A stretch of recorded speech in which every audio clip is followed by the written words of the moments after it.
Shit, we on already? What's the goddamn deal? You know what I'm saying? This big fee out the goddamn D. Putting it down with the... You know what? Hold on, man. Let me take this bitch off Bluetooth. See, I gotta get my shit together before I just start fucking around with the game. Let me turn this shit down real quick. You know what I'm saying? Come up off the Bluetooth. Bam. Now, everything should be a go. At least now I know where the speaker coming from. You know what I'm saying? But, first of all, I'm gonna rub my two fingers together, man, and pray to the money gods, hoping that they bless my game. And, shit, now that I got that out the way, man, let's get on with the motherfucking show. You know what I'm saying? I guess it's a long, boring day, man. Long, boring, been lonesome. So I get up on this podcast, man, and talk my shit and make somebody else's day, you know what I'm saying, while mine is winding down. I'm en route from Kansas City to Tulsa. Was gonna go from Kansas City to Oklahoma, so that's where I gotta pick up my next truck at in Oklahoma City. But hey, man, they smashing on me with these motherfucking runs. I did not know that from Kansas to Oklahoma was gonna be a 6-hour drive. For some reason, when I think of Kansas and I think of Oklahoma, I don't know why, man. Inside in my brain, I'm just thinking like a 2-hour difference. You know what I'm saying? And nothing can be further from the truth. But anyway, man, with that being said, you know, there's not a whole lot going on in my, well, like I said, there's always a whole bunch going on in my blackballed life. You understand what I'm saying? But that's just the title of a show, man. I don't claim that. It just is what it is. You know what I'm saying? You gotta do your thing starting from the ground up, and that's what we do. So, you know, I seen some Squaublin game news that I can speak on. And as far as the Squaublin game is concerned, the Deontay Wilder Bermane Stiverne fight is one that's going to keep people talking for quite some time. And Deontay Wilder, Anthony Joshua are going to keep people talking for quite some time. I mean, I'm already sick of it. I don't know why, but you know what I'm saying? This thing where we got all this access to the stars, man, and so many different media outlets, and everybody putting their spin on the information and got their own personal thing and got their own people that they beholden to and spin stories the way they want to spin them. It's, I don't know, man. So I guess that's why it's time for a privatized guy to just come and with his own twist, you know what I'm saying, with his own spin, his own twist, and just come from a fan perspective, you know what I'm saying? I mean, I ain't on nobody's payroll as of yet, you know what I'm saying? So I'll just give it to you from a motherfucking fan perspective.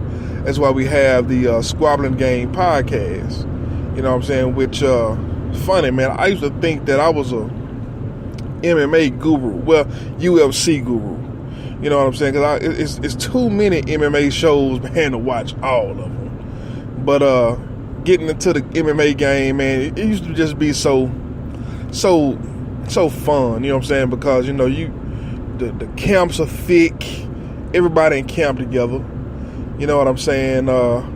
So you get to meet the next star before they become a star, and you actually get to follow these guys, you know what I'm saying? But that's starting to get like few and far in between, or the people are just less interested. That's really what I think it is. The people are less interested.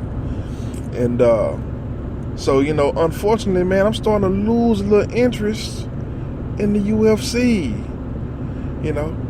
But mind you, with the I Think I'm Blackballed podcast premise, how many of y'all noticed that Snoop Dogg and Rob Faber came up with a show as soon as the Squaublin game got cracking? Most motherfuckers wouldn't notice no shit like that, but it is what it is. Man, but speaking of the UFC, Dana White is moving over to boxing. As if anybody that's been knowing Dana White for years or following his career, you know what I'm saying, been knowing about the past year or so, he's been dibbling and dabbling in a boxing, even before the Conor McGregor thing. So it was a no-brainer, you know what I'm saying, that he's going over into boxing, you know what I'm saying, and do I think it could be a good thing? man, I'm gonna tell you something, man. They mastered the art, you know what I'm saying, of putting the sport on lock. And being that they mastered that art, PBC turned around and followed the UFC blueprint. And of course, they listened to the Black Baldwin, who told them, hey, man, all you got to do is get the UFC fans and put a African-American spin on it. The only reason it ain't big as it is in the U.S. is because they don't market to the blacks. You know what I'm saying? If you're going to market to the blacks, you have to pretty much let them do their own thing. But it's dangerous, you know what I'm saying, for a league to allow their players to go out and get what I like to say enough power, you know what I'm saying, to put their own name in the middle of a motherfucking cage and fight without the league. You understand what I'm saying? So UFC was brilliant in starting a league and making the biggest league in the sport. You know what I mean? And the only reason it ain't big as it should, the only reason it is in a lot of people's mind is behind boxing is because of that reason. You know what I'm saying? They can't allow the athletes to get bigger than the sport, and get bigger than the league. You know what I'm saying? So with that being said, going over into boxing is probably a good idea. You know what I'm saying? Because the boxers, man, are living swell, man. They living great. And it looks like Al Heyman looked at the UFC model, looked at where he is, and realized there's enough money to go around, and looked like he treating the boxers fair. The only downside I see to it is, man, it's hard fight after hard fight after hard fight. You understand what I'm saying? Sometimes, man, you got to take a break. I don't think it's really smart. You know, sometimes, man, you want to work on some new shit. Sometimes you want to work on some weaknesses. And when you going after bad motherfucker after bad motherfucker after bad motherfucker, you know what I'm saying, that can kind of, you know what I'm saying, diminish, you know what I'm saying, the fact that you can't work out new wrinkles, man. You can't go out there and try new shit.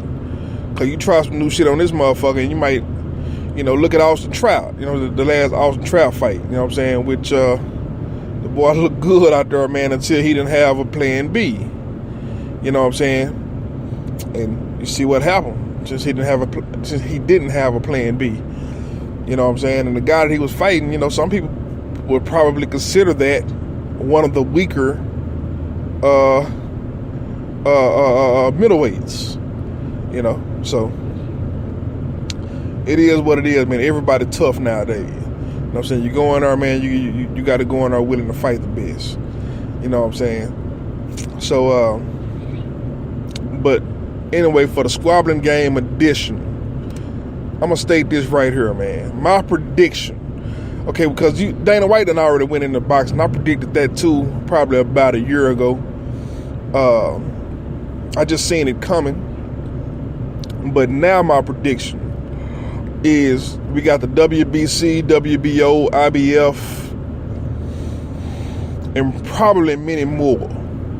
But I predict in the next probably year, I'll say in the next 3 years, PBC will have their own belt.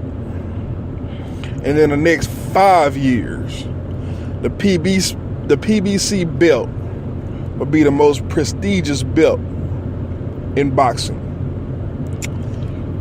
I don't know how they're going to do it. Al Heyman is a genius. He knows how to put his hand, he knows how to own enough business to not own too much business to have a monopoly. Something tell me the PBC belt is going to be the most prestigious belt in boxing. But that's just me. You know what I'm saying? It don't mean anything. I'm just saying, you know, I just want to make predictions. And I think it's fun for everybody, man, and things like that. So in the world of feed, man, what else been going on? I've been also been somewhat back in the gym, somewhat back on my little old weight loss shit. Maybe I'll start tracking that, you know what I'm saying, and getting into the weight loss thing, man, see how that go. Because really, I don't give a fuck about losing no weight. You know, it sounds good, it sounds groovy, it sounds something like what a lot of people do, and people try to make it a competition. But to me, I just want to make sure my heart rate is pumping right. You know what I'm saying? My blood pressure is flowing like it's supposed to flow. And I can move. You know what I'm saying? You know, you get a little bit older, man. You start noticing, damn, I'm starting to walk like Bigfoot. You know what I'm saying? I'm starting to feel a little Tin Man-ish out this motherfucker. So, you know, sometimes, man, just to be able to keep up with yourself is a necessary evil. To get back in the gym and start back eating right as well. You know, for a little while, man, you know, I've been under a lot of stress. You know what I'm saying? I Think I'm Blackballed podcast and the whole I Think I'm Blackballed premise. You know what I'm saying? Which, you know, maybe not understandable to a lot of people. But it's been putting me up under a lot of stress, man. And while I was in that limbo, you know what I'm saying, in that purgatory of going full-fledged into my business and kind of, you know, hearing the devil on my shoulder telling me I can't do it, you know what I'm saying, started pulling me down a little bit. I ain't gonna lie about it. You know what I'm saying? So I started living like super reckless, man. Super reckless, eating like shit, you know what I'm saying, a human garbage disposal, and just putting away anything any given good time. And I love not having a discipline. Like, I love being disciplined and undisciplined at the same time. And what I mean by that is having enough knowledge to kind of straddle the fence a little bit, you know what I'm saying, and still be able to get maximum results from it. You know what I'm saying? That's kind of been my MO. But man, of course, you know, you ain't gonna get the best results ever. But, you know, like I say, I don't want to trade comfort, you know what I'm saying, for what some people may consider. In half a mile, at the traffic circle, takes a second exit and stay on US 169 South. She been acting up a lot lately, man. So, you know, I'm glad she finally kicked on in right about now. But yeah, I don't want to trade in my comfort level for you know, to be dreaming and trying to be a motherfucking model or nothing like that. So anyway, I'm back on that. Maybe I'll start tracking that just to create a little content, you know what I'm saying, and, you know, just to get my portfolio right, you know what I'm saying, and talk about my new eating plan. I coined my new eating plan the reverse interval eating. You know what I'm saying, which basically you know, anybody that you listen to that talks about, exit the traffic circle onto US 169 South. Have your way, baby. How far we got to go? Continue on US 169 South for 93 miles. Okay, so you should shut your motherfucking mouth for at least an hour and a half. But yeah, man, I call it the reverse. Is that what I coined it at? Maybe I'll bring it back later. I can't even remember what I coined my shit at. I don't write nothing down, man. All this shit is just done on the fly. You know what I'm saying? To me, it's just fun, man. It's just lifestyle to me. You know what I'm saying? So I don't really, you know, don't want you to look at it like this motherfucker is so unorganized. And yeah, that's what it is. The most unprofessional professional podcast, you know what I'm saying, that's out there. And we're wasting time. But no, I think I called it the reverse interval eating schedule, to where most people will tell you to get more out of working out. You know, first of all, they'll say you need to eat. I got 1 minute left. I'm gonna see if I can cram this in 1 minute. If not, we'll pick it up at another time. I'm gonna mention this several more times in a lifetime. So, you know what I'm saying, I don't plan on going nowhere no time soon, despite what motherfucker wants you to believe. You know what I'm saying? So, but they say that breakfast is the most important meal of the day. But for me personally, when I eat breakfast, it makes me hungry for the rest of the day. If I go, for breakfast, I may eat like something very, very small. You know what I'm saying? But I keep saying I'm gonna start my day off light. They'll say, some people will say, eat your heaviest meal, you know what I'm saying, earlier in the day so you can burn it off and start getting lighter. But I have such an affinity for heavy foods. I can't do it that way, man. So I have to start off light, you know what I'm saying, and probably go to my heaviest food when I start getting cravings, which is like around bedtime.